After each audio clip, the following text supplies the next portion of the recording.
myocardial infarction, stroke, and medication intake were higher in those exposed to PM 2.5. Another buried study published in the National Institute of Environmental Health Science, headed by Timothy O'Toole, PhD, had gone one step further and tested PM 2.5 exposure on mice.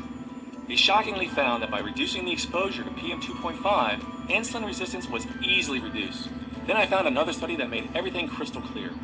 A study by a team from Washington University School of Medicine in St. Louis and the Veterans Affairs St. Louis healthcare system linked PM 2.5 pollution, even at levels deemed safe, to an increased risk of diabetes globally.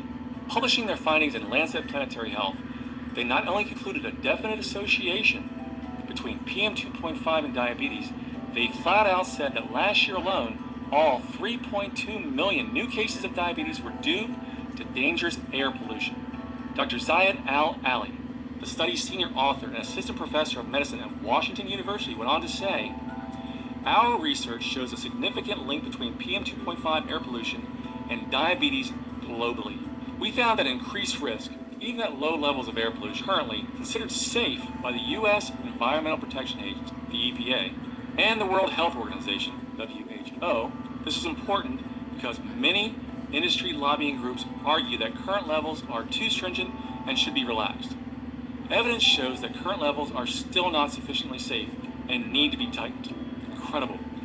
I wondered what the air quality was like for us in New York. If we could just move elsewhere to escape the PM 2.5. I did a search and found a map created with data from the Environmental Performance Index, showing the PM 2.5 levels across the U.S. Wow, is that a scary picture? Nowhere seems to be safe. There's not a green spot to be seen on the map anywhere. And my home in New York is an orange spot, surrounded by a good bit of red. In fact, every corner of Earth is now covered in PM 2.5 pollution. It is inescapable. You see, this is the real cause of your diabetes, your insulin resistance. We know it's not because of your diet or how much exercise you do, nor your age, nor genetics. Your health has been deteriorating because of the invisible PM 2.5, which has been seeping into your bloodstream for decades, causing havoc in every cell of your body. Simply put, your body is treating these dangerous particles as foreign and sends immune cells to the evading tissues, causing inflammation. Scientists now fully believe that this cell inflammation caused by PM 2.5 is what leads to insulin resistance. Worse still, scientific studies have linked increases in daily PM 2.5 exposure with increased heart attacks, as well as respiratory and cardiovascular disease. Remember this graph. We see diabetes started around the 1940s. Now look at this graph of PM 2.5 levels over time. Look familiar? Notice the rapid incline at 1940 matches exactly when diabetes spiraled out of control.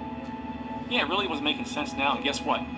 While the level of pollution in Greece was one of the highest in the world, far higher than the US, I found out that they actually had one of the lowest levels of diabetes. It must be because of these traditional dressings and the ingredients that make them up. It would explain why Alex and his guys, who even though they worked in Greece at power plants their whole lives, never got diabetes or exhibited any sign of it. As I finished reading, I felt like I wanted to cry.